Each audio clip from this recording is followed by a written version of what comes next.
Foreign interference in domestic politics and electoral processes cannot be underestimated and must always be factored into our social and psychological defense. History has shown that bigger and more powerful states would seek to advance their interests by projecting their influence on, usually smaller or less well-organized ones, via all instruments of power, ranging from military, economic, cultural, diplomatic, to informational. We cannot expect to be immune from such external forces. Singapore's small size, openness, and relatively short history have always made it challenging for us to mitigate the external influences on our systems. The advent of modern technologies, proliferation of various media platforms, rapid communication cycles, and seamless information transmission channels combine to further complicate our task of defending ourselves from external influences. Our consistent position has always been that politics in Singapore is meant only for Singaporeans. We chart our own course and bear responsibilities for our choices. We have various existing measures to guard ourselves and our systems from foreign interference, but we will need to evolve them in tandem with the changes in technology, media platforms, and communications channels.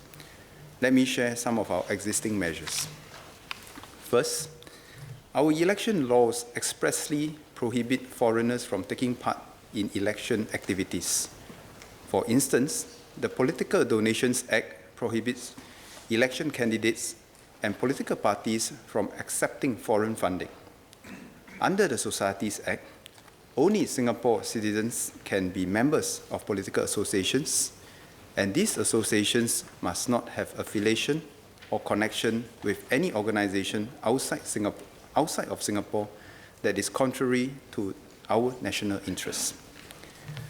Beyond elections, the Public Order Act was also amended this year to make clear that the police may refuse to grant a permit for public assemblies and processions organized by or involving the participation of foreigner or foreign entities and directed towards political ends.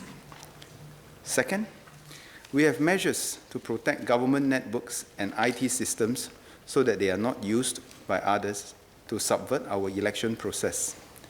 If these systems are compromised, they can be exploited to leak information or propagate fake news to disrupt election campaigns and shape voting patterns.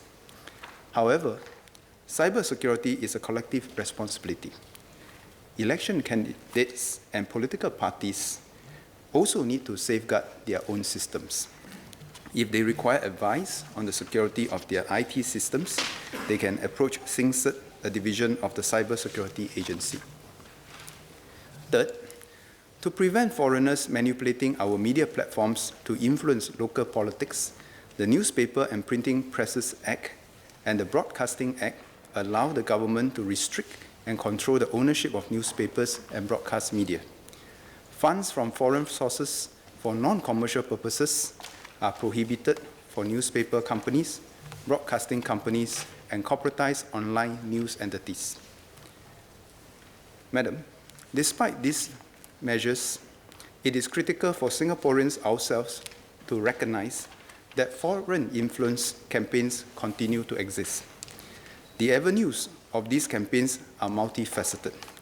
They can take the form of surreptitious contributions, which can be seemingly harmless donations to unsuspecting Singaporeans or local organizations, so that influence and pressure can be exerted over them.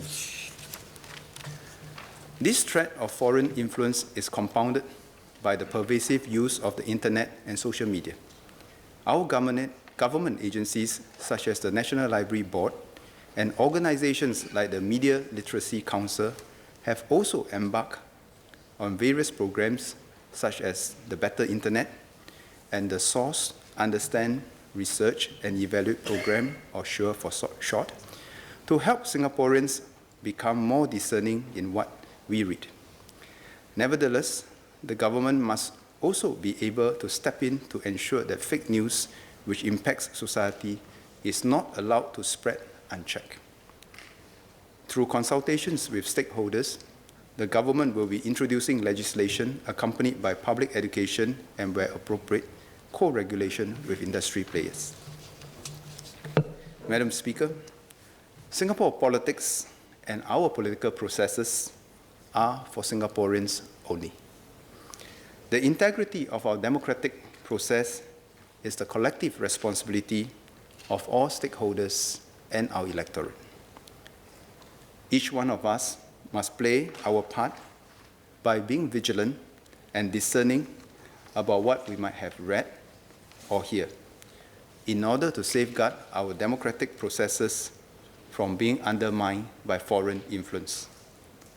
Ultimately, our best defense is a discerning electorate that recognizes the realities of geopolitics and the world which we live in.